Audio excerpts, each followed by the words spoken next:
आप क्या सीख सकते हैं सदगुरु के कम्युनिकेशन स्टाइल से। वो शायद एक गुरु है, महान आदमी है, तो पता होगा उनको। उन्होंने बहुत सारे पॉलिटिशियंस से कनेक्शन बनाने शुरू कर दिए। उन्होंने महासमाधि नहीं ली थी, उनका मर्डर किया गया।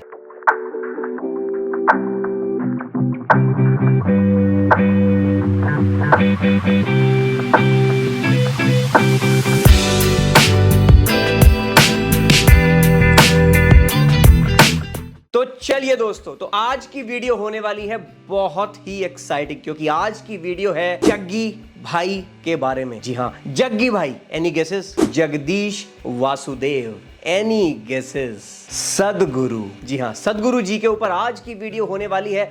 अनबायस्ड वीडियो होने वाली है। मैं कोई पॉइंट प्रूव करने की कोशिश नहीं करूंगा कि कौन गलत है कौन सही है। Not at all, that is not my area. मैं सिर्फ और सिर्फ कम्युनिकेशन प्रैक्टिसेस, बेस्ट प्रैक्टिसेस क्या हैं, गलत प्रैक्टिसेस क्या हैं, पब्लिक स्पीकिंग प्रैक्टिसेस, इसके ऊपर मैं हाईलाइट करने वाला हूं। और आप क्या सीख सकते हैं सदगुरु के कम्युनिकेशन स्टाइल से। कैसे वो कंट्रोवर्सीज में आते हैं, कैसे उनके कम्युनिकेशन में कभी कभी लूप होल्स होते हैं, कभी कभी वो ऑडियंस को शन कर देते हैं जब उनके पास कोई आंसर नहीं होता।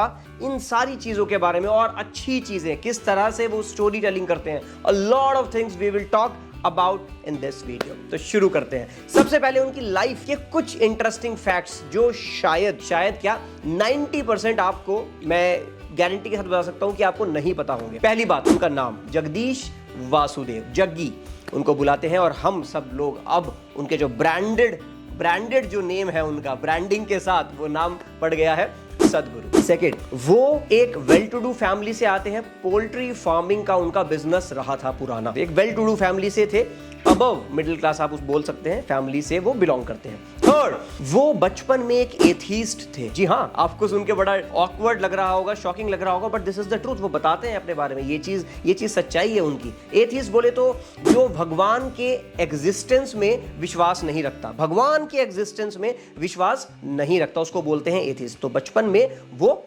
एथिस्ट थे। इसके बाद सदगुरु जी अपनी ही बुक्स में बताते हैं कि ये प्रेजेंट जो उनका जन्म है, जब हम उनको सदगुरु के नाम से जानते हैं, ये उनका चौथा जन्म है। This is his fourth reincarnation. For me, last 3 lifetimes I have been same work, around the same place, and a few people, handful of people, same people, to such an extent that sometimes by mistake I end up calling them by old names. Wow, this is unique. मैं किसी उसमें नहीं जाऊंगा कि वो चीज गलत है या सही है। मुझे तो कल का भी नहीं पता, अपना मुझे कल का भी नहीं पता क्या होने वाला है लाइफ में। आई डोंट नो, बट वो शायद एक गुरु है, महान आदमी है, तो पता होगा उनको। आई will not comment on this. चौथा जन्म चल रहा है उनका, ऐसा वो बताते हैं। इसके अलावा वो एक और चीज बताते हैं कि पहले जन्म में वो इस जन्म की स्ट्रैटेजी पहले से ही प्लान आउट करके आए थे। कूल है ना? मुझे तो बहुत यूनिक लग रहा है ये चीजें, और ये फैक्ट्स हैं जो मैं आपको बता रहा हूं। मन गढ़ंत कहानी, हाइपोथेटिकल चीजें ये नहीं है। तो वो बताते हैं अपनी बुक के माध्यम से, वो बताते हैं कि पहले जन्म में उनका थर्ड रीइंकार्नेशन में उन्होंने स्ट्रैटेजी बनाई थी। क्या बनाई थी?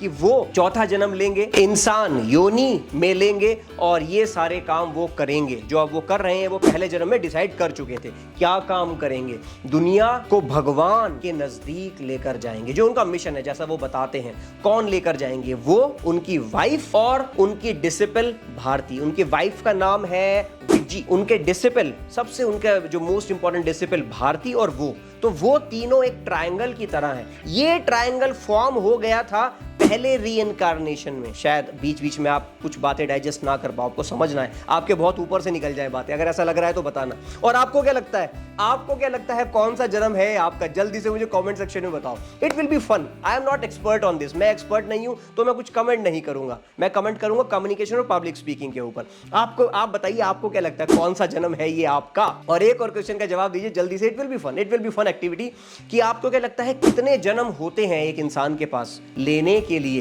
कितने जन्म होते हैं? 7, 8, 10, 200, 2000, आई डोंट नो कितने होते हैं, मुझे बताइए जल्दी से, ठीक है।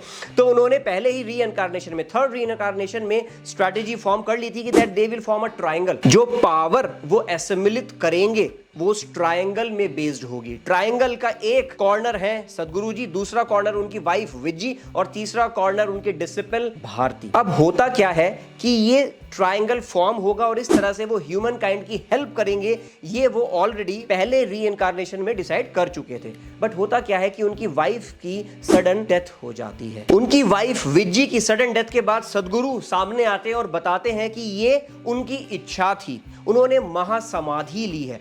Now this Mahasamadhi, the ultimate aim of all spiritual seekers, she has attained with such effortlessness and has proved her worth. महासमाधि, ये कॉन्सेप्ट आपको शायद पता होगा, थोड़ा सा मैं ब्रीफ बता देता हूँ इस कॉन्सेप्ट के बारे में। इस कॉन्सेप्ट के हिसाब से इंसान मौत को खुद प्लान करता है कि इस वक्त, इस दिशा में, इस समय पर, इस क्षण में, इस घड़ी में मैं अपने प्राण त्याग दूंगा। इसको बोलते हैं समाधि ले लेना, महासमाधि। तो उन्होंने बताया कि उन्होंने महासमाधि ली है, तो उन्होंने पहले से ही प्लानिंग करी थी अपने मरने की। किन्होंने? उनकी वाइफ विज्जी ने। और वो एक चीज और बताते हैं कि विज्जी के जाने के बाद अब उस ट्रायंगल, तो ट्रायंगल याद है ना, उस ट्रायंगल के दो कोने मैं अकेला संभाल रहा हूं, भारती है और दो कोनों में मैं खुद बैठा हूं, सदगुरु, सदगुरु, भारती, क्योंकि विज्जी तो अब है ही नहीं। जो उनकी स्ट्रैटेजी थी पहले रीइनकार्नेशन की, वो तो फ्लॉप हो गई। उनकी जो वाइफ है विज्जी, उन्होंने महासमाधि लेकर वो स्ट्रैटेजी तो फ्लॉप कर दी, जो मेरी अंडरस्टैंडिंग आ रही है। आगे बढ़ते हैं। अब सदगुरु बताते हैं कि मैंने अपनी वाइफ की जगह ले ली है और उस ट्रायंगल में मैं बैठा हूं और भारती बैठी। अब ये करने की वजह से मेरी पावर डबल लग रही है और मैं बहुत जल्दी बूढ़ा होता जाऊंगा। जी हाँ, ऐसा उन्होंने बताया, स्टेटमेंट दिया है कि मैं अगले 8 महीने में, मरने के बाद, वाइफ के मरने के बाद अगले 8 महीने में मैं 25 साल ज्यादा बूढ़ा हो जाऊंगा। Those who have seen me before, or if you see my pictures, you will see in just about 8 to 9 months I aged almost 25 to 30 years.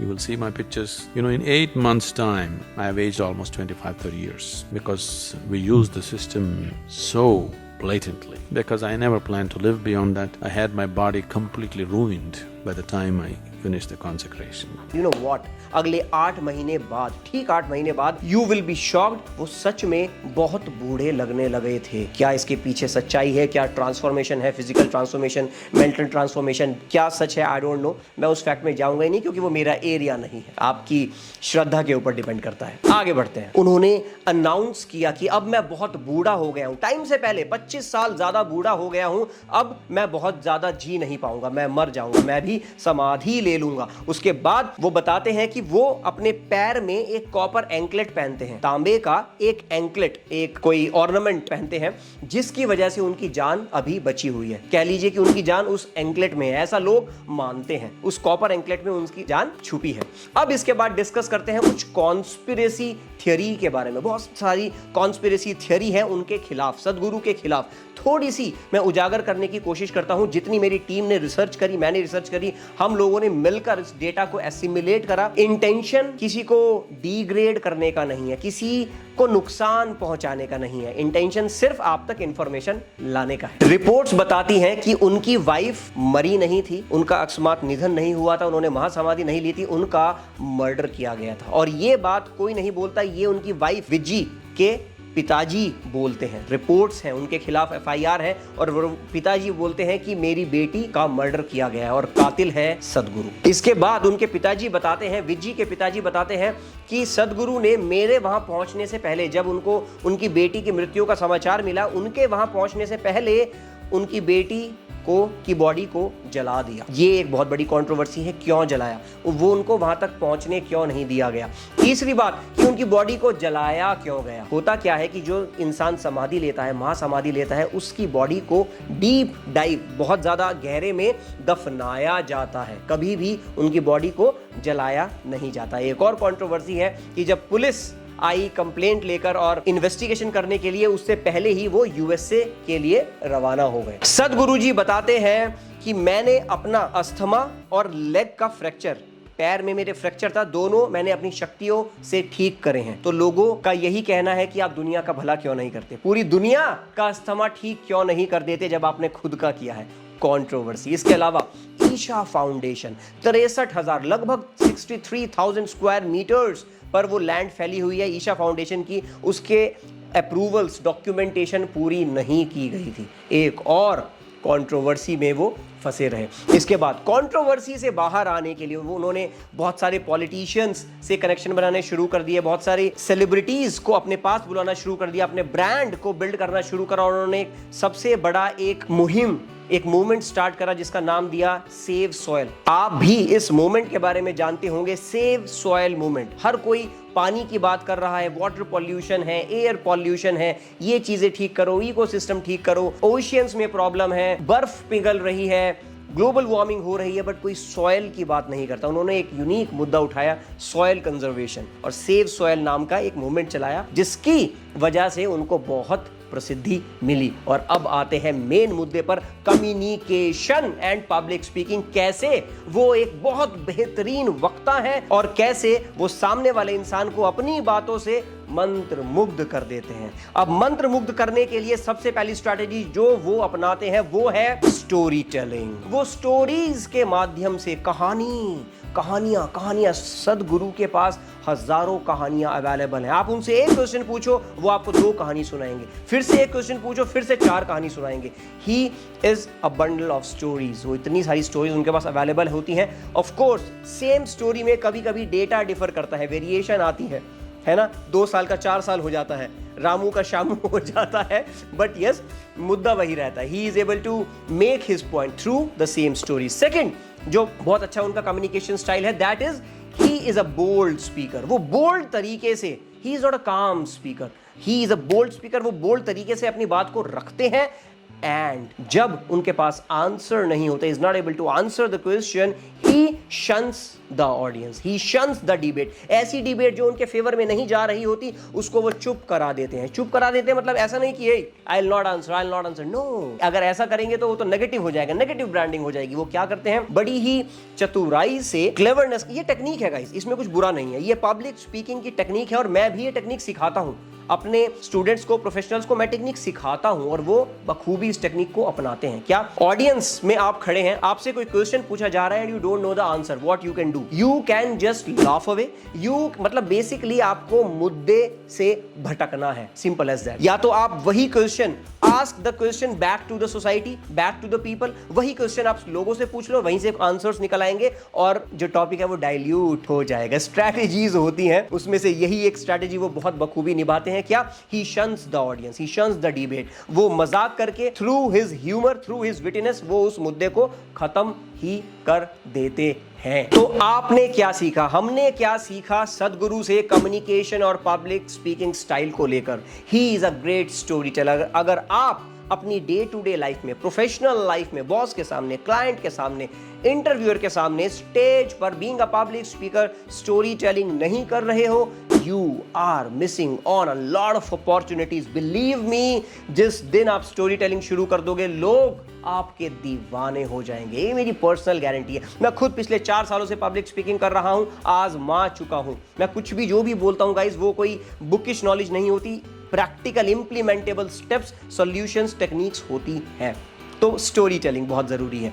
इसके अलावा शनिंग द ऑडियंस, बैड लग रहा है, बुरा लग रहा है, ऑकवर्ड लग रहा है, इविल लग रहा है, जिसका आंसर मुझे नहीं आता, मैं बात को घुमा दूंगा। Yes, this is the technique. नहीं तो गाइस देखिए, ये रैंडम गेम है। When you are a public speaker, this is a random game. Impromptu speaking आप कर रहे हैं, इम्प्रॉम्प्टू, इधर से उधर से, बाय एनी कॉर्नर आपसे कुछ भी रैंडम क्वेश्चन पूछ लिया जाएगा और अगर आपके दिमाग पर वो क्वेश्चन हावी हो गया, अरे यार अंकित तू you are not able to answer that question, oh my god Ankit तू इसका भी आंसर नहीं दे पा रहा है, अगर आपके दिमाग पर वो क्वेश्चन हावी हो रहा है, then you are definitely not a great public speaker. Public speaker की खासियत यही होती है कि अगर वो क्वेश्चन आपको नहीं आता, you just note down the person's mobile number और email ID, his contact details और her contact details, you just tell them, you just tell him or her that all right, I'll get back to you on this point. अगर आपको valid point लग रहा है, नहीं तो you can dilute the situation. Ask the question back to the people and the topic will get diluted for sure. ऐसा होता है, ये टेक्निक आप भी implement कर सकते हैं। Yes, कभी कभी definitely कर सकते हैं। Okay, signing off for now. Ankit Ravindra Jain. Until we meet again. Bye bye.